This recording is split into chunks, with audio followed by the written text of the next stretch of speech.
مسجد نبوی کا صحن تھا اور ایک شخص کونے میں بیٹھ کے دعا مانگ رہا ہے. ذرا اس کے دعا کے لفظ سنیے. اللہم انی اسألک بانک انت اللہ. اے اللہ میں تجھ سے اس لیے مانگتا ہوں کہ تو میرا اللہ جو ہے.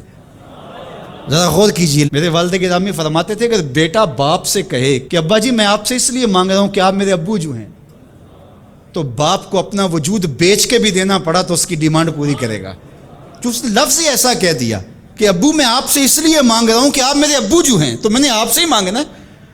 تو بندہ کیا کہہ رہا ہے؟ اللہم انی اسألک بانک انت اللہ. اللہ میں تجھ سے اس لیے مانگ رہا ہوں کہ تو میرا اللہ جو ہے. لا الہ الا انت، تیرے علاوہ کوئی ہے بھی تو نہیں. انت الاحد الصمد الذی لم یلد ولم یولد. تو ایک ہی ہے، واحد ہے، اور کوئی ہے ہی نہیں جس در پہ جاؤں. کوئی چوکھٹ نہیں ہے جہاں دامن پساروں، کوئی دہلیز ہی نہیں ہے جہاں جھولی پھیلاؤں.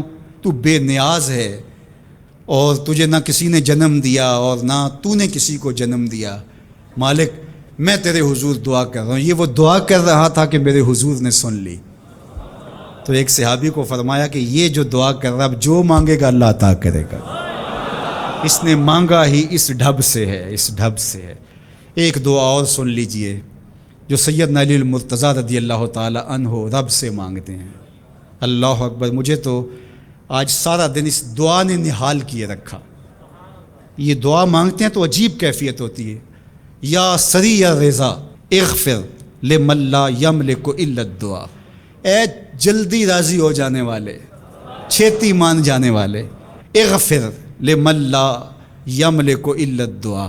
اسے معاف کر دے جس کے پاس دعا کے علاوہ سہارا ہی کوئی نہیں، جس کے پاس دعا کے علاوہ کچھ ہے ہی نہیں جو پیش کر سکے. التجا ہی کر سکتا ہے، ترلا ہی کر سکتا ہے، منت ہی کر سکتا ہے. منتوں اور ترلوں کے علاوہ جس کے پاس کچھ نہیں ہے، اے جلدی مان جانے والے اس کی مغفرت کر دے، اس کو بخش دے.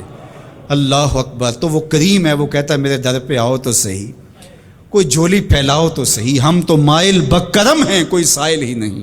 راہ دکھلائیں کسے رہ رو منزل ہی نہیں. کوئی آئے تو صحیح، جھولی پھیلائے تو صحیح، کوئی طلب تو کرے.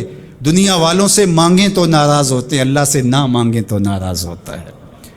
اللہ کہتا ہے مجھ سے نہ مانگو گے تو پھر کس در پہ جاؤ گے؟ قل ما یعبؤ بکم ربی لولا دعاؤکم. اگر تم نہیں مانگو گے تو پھر وہ بھی پرواہ نہیں کرے گا. تم مانگتے رہو گے، جھولی پھیلاتے رہو گے، وہ اپنی رحمتیں تمہارے دامن میں ڈالتا رہے گا. اس کے خزانوں میں کوئی کمی نہیں آتی. ہر بندے کو اس کی ڈیمانڈ کے مطابق، چاہت کے مطابق، طلب کے مطابق، آرزو اور تمنا کے مطابق دے دے. اس کے خزانوں میں پھر بھی کوئی کمی نہیں آتی. تو اسی سے مانگیں.